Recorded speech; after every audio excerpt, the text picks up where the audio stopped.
Hello friends, good morning to all of you. कुछ important current affairs को discuss करते हैं। पुनीत राजकुमार, जो कि लास्ट ईयर इनका डेथ हो गया था, कर्नाटका से बिलोंग करते हैं। वहाँ के काफ़ी सुपरस्टार ये एक्टर रह चुके थे।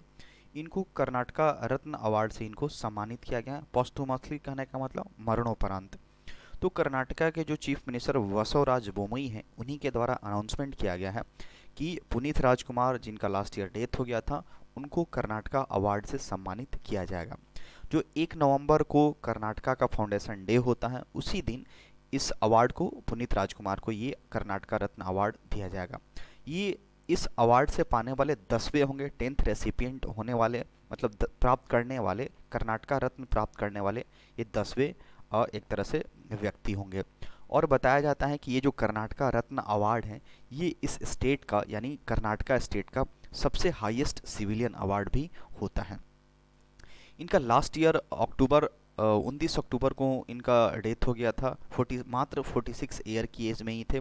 कार्डियक अरेस्ट आया था, दिल का दौरा पड़ जाने के कारण इनकी डेथ हो गई थी। काफ़ी बहुत पॉपुलर ये एक्टर हैं वहाँ के, और बहुत अच्छी ह्यूमैनिटी का भी ये काम करते थे।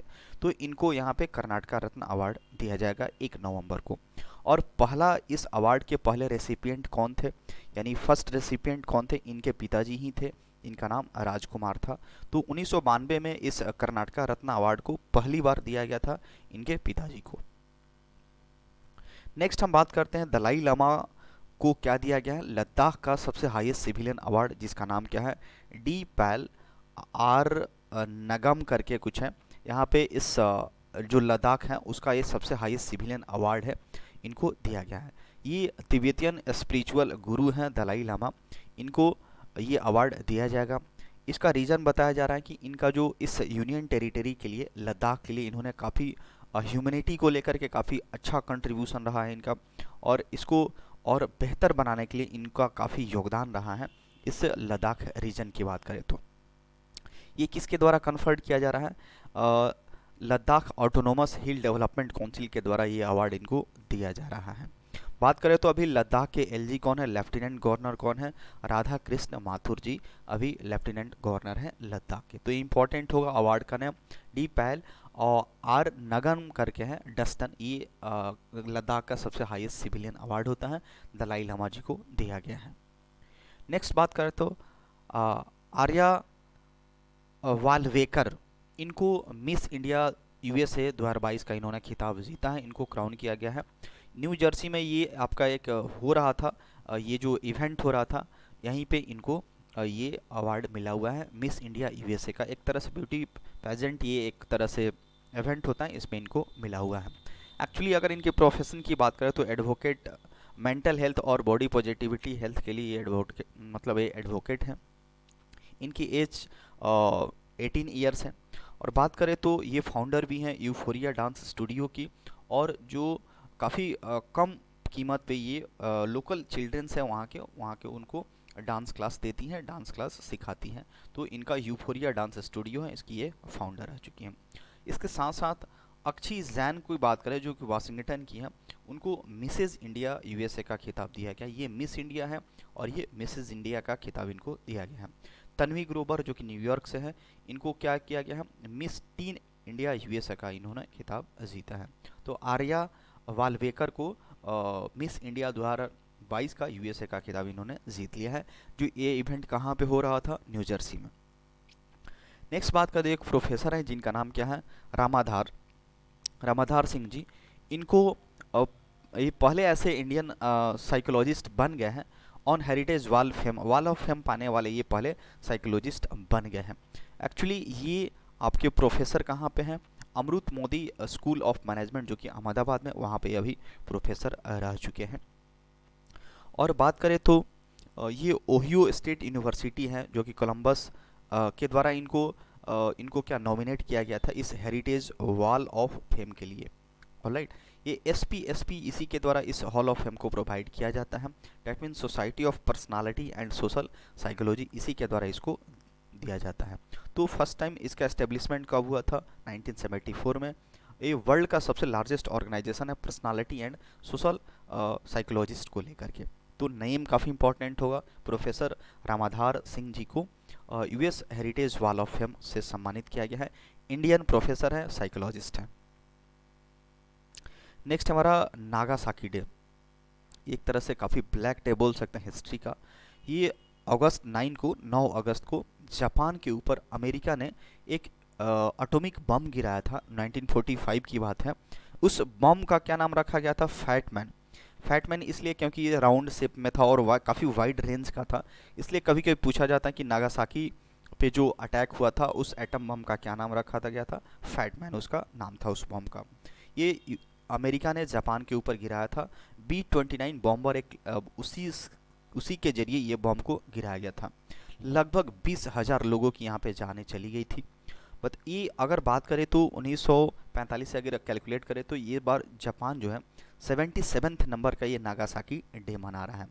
ये जो उस बॉम्बिंग के था, तो जो अटैक हुआ था उसके जो सर्वाइवर को याद करने के लिए ये काफ़ी महत्वपूर्ण दिवस होता है और लोगों को ट्रिब्यूट देने के लिए, श्रद्धांजलि देने के लिए, जो कि अपना लाइफ उसके दौरान, वो जो अटैक के दौरान अपना लाइफ गंवा चुके थे, उसको लेकर के यहाँ पे एक तरह से ट्रिब्यूट दिया जाता है।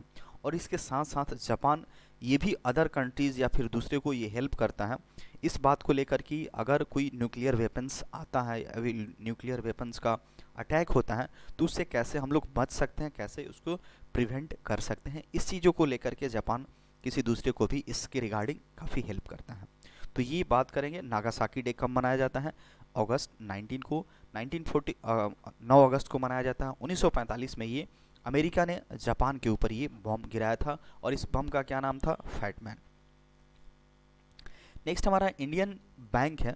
इंडियन बैंक ने क्या किया है? SRM यूनिवर्सिटी के साथ इन्होंने टाई अप किया है स्टार्टअप्स को बढ़ावा देने के लिए। तो इन्होंने जो क्या बोल सकते हैं, जो SRM यूनिवर्सिटी का जो हेल्थ लैब रिसर्च सेंटर है उसी को लेकर के इन्होंने इंडियन बैंक के साथ टाई अप किया हुआ है और इसका नाम इन्होंने क्या रखा है? IND spring board. इसको नाम इन्होंने रखा है IND स्प्रिंग बोर्ड। इससे क्या होगा? एक ऐसा इनिशिएटिव है जो कि स्टार्टअप्स या फिर MSME को ये फाइनेंसिंग किया जाएगा, उनको एक तरह से सपोर्ट प्रोवाइड कराया जाएगा। तो ये बैंक क्या करेगा? फिनेंशियल सपोर्ट प्रोवाइड करेगा। कितने तक का? लगभग 50 करोड़ रुपए तक का, जो कि स्टार्टअप हैं जो कि SRM हैश लैब के लिए काम कर रहे हैं या फिर उसमें और बेहतर के लिए, तो इंडियन बैंक उनको ये इतने रुपए यानी 50 करोड़ रुपए तक का फिनेंशियल ऐड करेगा।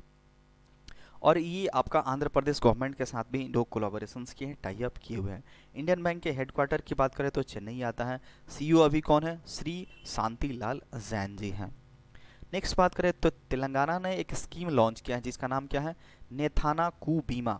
नेथाना कू बीमा, ये स्कीम किसके लिए है? वीवर्स के लिए, जो बुनकर हैं अपने हाथ से जो कपड़ा बुनते हैं या फिर और भी किसी तरीके के जो बुनते हैं, जिनको वीवर बोला जाता है।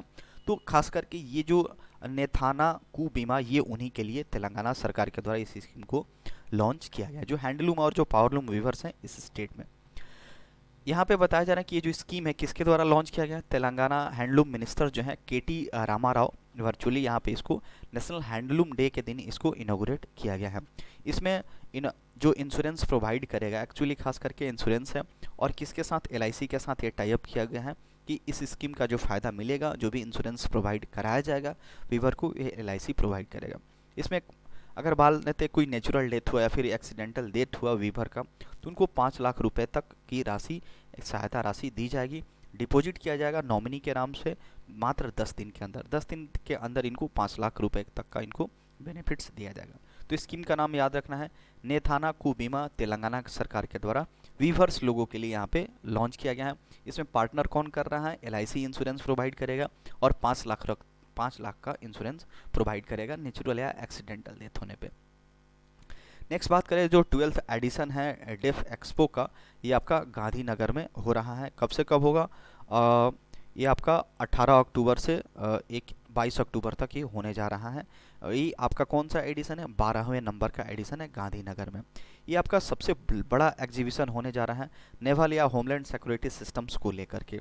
इसमें बहुत सारे पार्टिसिपेट करेंगे जो भी एक स्टार्टअप्स को लेकर के या फिर बड़ी बड़ी जो कंपनी है इसको लेकर के यहाँ पे शामिल होंगे, ताकि आगे इस फील्ड को काफ़ी स्ट्रॉन्ग बनाया जा सके। तो 12th एडिशन का डेफ एक्सपो डिफेंस को लेकर के एक एक्सपो होता है, डिफेंस के फील्ड में कैसे बेहतर किया जाए इसको लेकर के ये हो गया जाता है। नेक्स्ट है 13वां एडिशन, 13th एडिशन हुआ है इंडिया और यूएसए के बीच जो एक्सरसाइज होता है उस एक्सरसाइज का क्या नाम है, एक्स वज्र प्रहार 2022 का। ये कहाँ पे शुरू हुआ है, बकलोह, जो कि हमारा हिमाचल प्रदेश में आता है। तो इम्पॉर्टेंट होगा, इस एक्सरसाइज का नाम क्या है, वज्र प्रहार 2022 का। कितने नंबर का एडिशन है, 13 नंबर का ये एडिशन है। इन दोनों आर्मी के बीच में, इंडियन और यूएसए के बीच जो कैसे इंटर ऑपरेटिबिलिटी को बिल्ड किया जाए, कैसे और इम्प्रूव किया जाए, खास करके इसी को लेकर के प्रैक्टिस करी जाती है। 12वां एडिशन 12th एडिशन कहाँ पे हुआ था, वाशिंगटन यूएसए में ही हुआ था, 2021 में हुआ था अक्टूबर के महीने में। इसमें बहुत सारे, इस एक्सरसाइज के दौरान बहुत सारे तरह के ऑपरेशंस किए जाते हैं। दोनों आर्मी के बीच में ये ऑपरेशंस किया जाता है। बहुत सारे स्पेशल ऑपरेशंस एग्जीक्यूट करे जाते हैं। Terrorism operations, counter terrorist operations किए जाते हैं। टेररिस्ट का अटैक होता है तो कैसे से बचा जा सकता है, एयरबोर्न ऑपरेशंस भी करे जाते हैं। तो ये काफ़ी इंपॉर्टेंट ये न्यूज है। 13 नंबर का है, इंडिया और यूएसए के बीच में ये एक्सरसाइज किया जाता है। इसका नाम क्या है, वज्र प्रहार। कहाँ पे शुरू हो रहा है, बकलोह में, जो कि उत्तर प्रदेश, सॉरी हिमाचल प्रदेश में आता है। नेक्स्ट बात करें अमेरिकन एक्सप्रेस ने, अमेरिकन एक्सप्रेस एक payment card service company, payment card के जरिए वो सर्विस प्रोवाइड करती है, पेमेंट कार्ड कंपनी है अमेरिकन एक्सप्रेस। इन्होंने क्या लॉन्च किया है, ग्लोबल पे लॉन्च किया है क्रॉस बॉर्डर पेमेंट्स प्लेटफॉर्म्स के लिए। बताया जा रहा है कि ये जो क्रॉस बॉर्डर पेमेंट्स हैं जो कि दूसरे कंट्रीज़ को लेकर के, ये स्मॉल मीडियम साइज़ के जो भी बिजनेसेस हैं उसमें काफ़ी ये सपोर्ट करेगा। ये डिजिटल सॉल्यूशंस भी प्रोवाइड कराएगा। तो जो भी इसके एलिजिबल कस्टमर्स होंगे उनको रिवार्ड्स पॉइंट्स भी मिलेगा। तो ये जो ग्लोबल पे है ये आपका जो भी इंडियन एक्सप्रेस के जो एलिजिबल, जो उनके पास जो इंडियन एक्सप्रेस का कार्ड है उसके लिए वो अवेलेबल होगा। और इसकी बात करें तो अमेरिकन एक्सप्रेस का हेडक्वार्टर हमारा कहाँ मिलता है, न्यूयॉर्क के यूएसए में।